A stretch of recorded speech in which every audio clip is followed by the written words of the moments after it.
I'm cognizant here that my time is short because we have the memorial ceremony coming up, and I do want to say something since it is 9/11 and we're gathered here on 9/11 to talk about counterterrorism. That I was actually here in Israel on 9/11. I was working at the U.S. Embassy in downtown Tel Aviv, and I think that what I think is important to remember about 9/11 is that we do remember 9/11, and we remember the lives that were lost that day, the lives that were lost in so many terrorist attacks here and elsewhere around the world.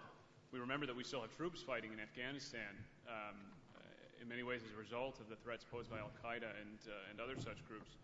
But I think that what is most important in a sense is that, and what makes our fight against terrorism successful, both the U.S. fight, the Israeli fight, is that we are not defeated, we're not defined in any way by terrorism, and we are defined instead by our ability to move forward and our ideas and the way our societies are resilient in the face of these kinds of attacks.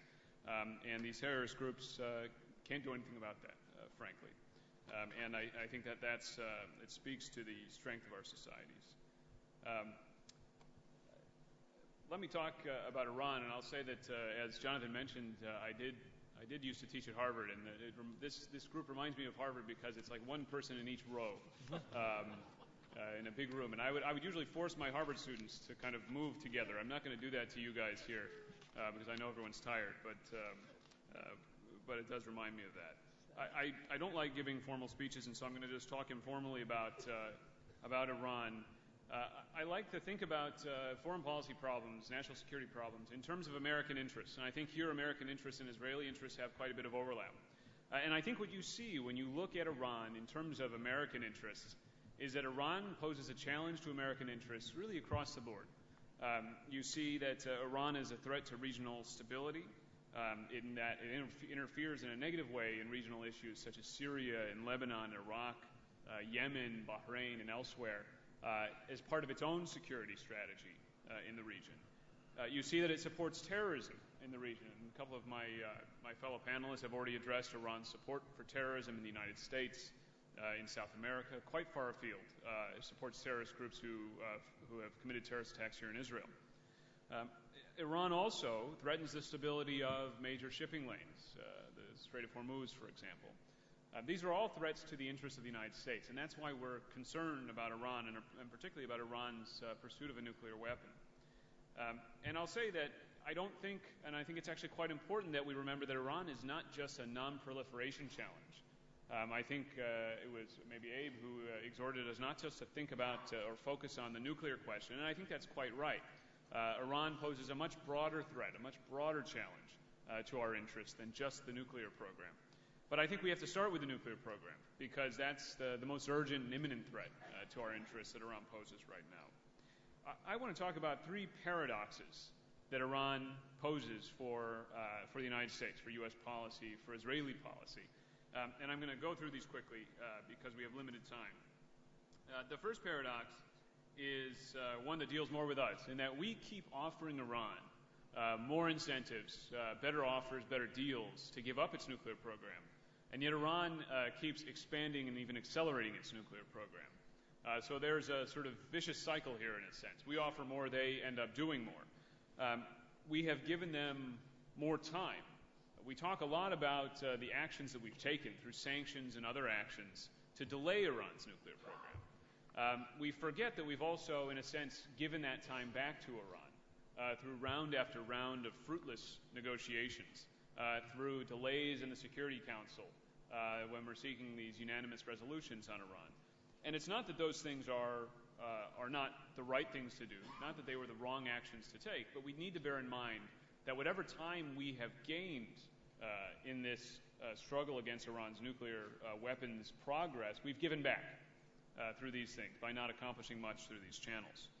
We've also given them, as I said, more slack in a sense. We've shifted our red lines. This is something which has come into the discussion in a very prominent way between the U.S. and Israel in the recent week.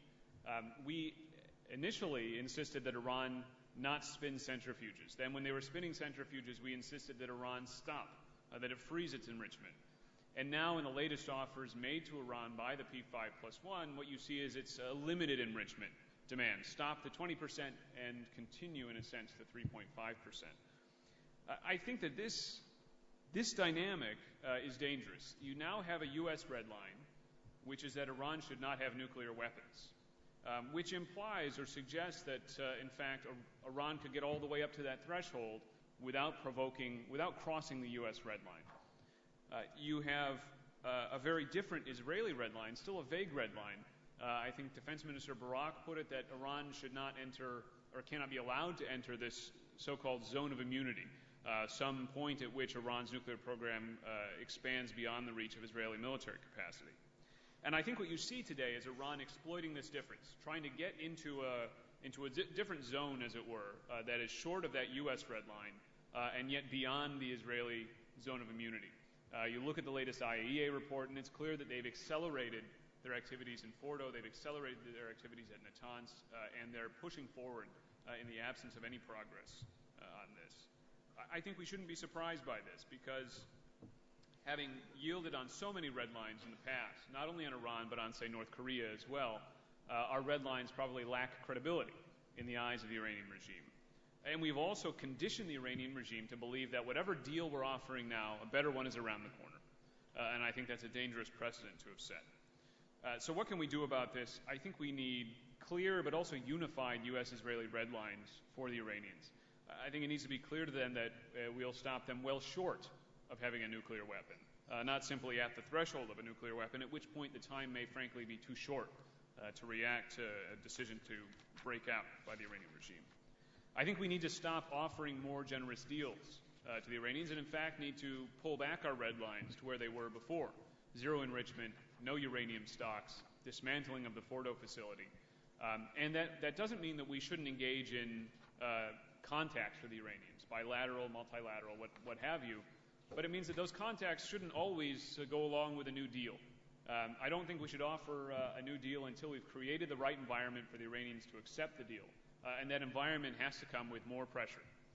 More pressure not only through sanctions, something that we've grown to rely on probably too much in our Iran policy, but sanctions combined with the credible threat of military force as well as a credible red line for the Iranians, so they understand how this story ends, in a sense. It doesn't end with them having a nuclear weapon. It ends with certainly severe action being taken to prevent them from having a nuclear weapon. Let me move to the second paradox, and that is that resolving the Iranian nuclear issue is vital for regional stability and regional security. I think this is something on which Israel and many Arab states agree, and certainly something with which the United States agrees. But the way we resolve it may, at least in the short term, harm regional stability, undermine regional stability. And we need to think about this paradox in designing our policy. There have been various kind of pieces of conventional wisdom out there. For example, people say that if you engineer the fall of the Assad regime in Syria, that'll be a blow to Iran. It will somehow weaken Iran, and maybe this will somehow bring Iran to the table.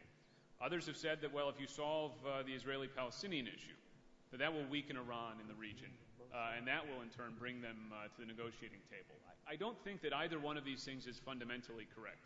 I think the fall of Assad will be a blow to Iran, but I don't think that it will bring them to the negotiating table. I think, in fact, what you may see is that Iran may try to move forward even more quickly with a nuclear weapons program, and it may simply look to move into other areas of the region, move more heavily into Iraq or Lebanon, for example, rather than fundamentally changing its strategy, which a negotiated deal with the United States would represent. Along the same lines, I think we have it backwards in a sense on the linkage between the Israeli-Palestinian issue and Iran. I think that, in fact, dealing decisively with Iran will make it easier to deal with other regional conflicts like the Israeli-Palestinian conflict and others, because it will perhaps deprive some of Iran's proxies like Hamas, like Hezbollah, who are the spoilers in these conflicts, with some of their support, with some of even their funding and equipping that they get from Iran. So in a sense, we have this backwards. And in fact, what I think we'll see is that if we focus our efforts and if we emphasize dealing with Iran's nuclear program and dealing with the threat that Iran poses, that will make some of these other conflicts easier to deal with. We need to recognize, though, that the way that we do that is going to provoke a response from Iran. That Iran will not stand pat, that this is not a sort of static game in a sense, but that it's dynamic. Iran will respond to what we do. And Iran will retaliate, certainly for a military strike, if in fact one is conducted. But it will also retaliate for tougher sanctions. If you move to even more stringent sanctions than we have now, I think, as you've seen in recent months, Iran trying to conduct terrorist attacks in places like Washington, D.C., Thailand, and so forth, you'll see more activity from Iran. You'll see a ramping up of what one of my colleagues calls the shadow war with Iran.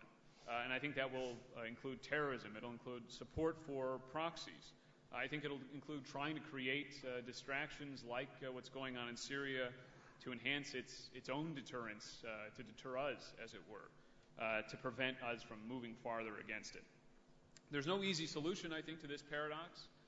It's one, where we simply have to, I think, acknowledge that there's no easy answers, but at the same time, we do need to move now to mitigate the risks, which will come with, say, harsher sanctions or military action against Iran. And how you do that, I think, is by, again, setting clear red lines, preparing now for Iran's likely responses in the event of these actions, and, again, focusing not just on the nuclear issue, but also Iran's activities farther afield.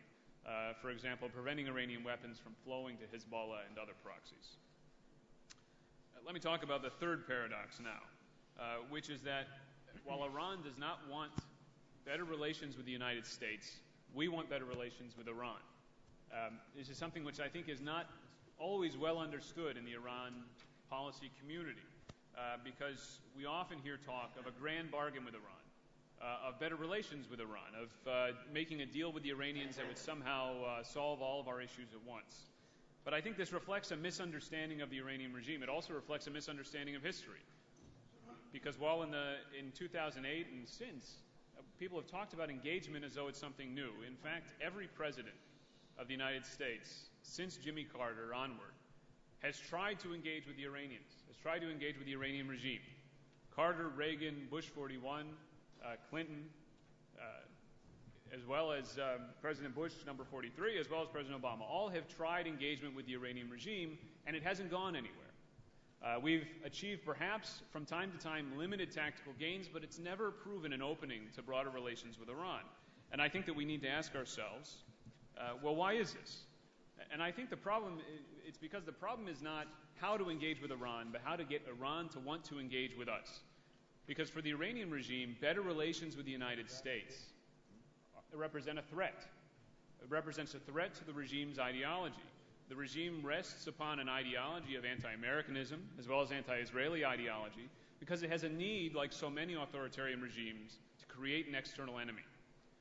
And so we need to recognize that, in fact, when we're presenting the Iranians with this offer for normalization, that's not a carrot, it's not an incentive for the regime.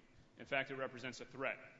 The supreme leader of Iran, Ayatollah Khamenei, has spoken of Western culture as, in fact, the top threat that his regime faces, as opposed to a military attack or something like that. For the United States, I think, and for Israel, it's exactly the opposite.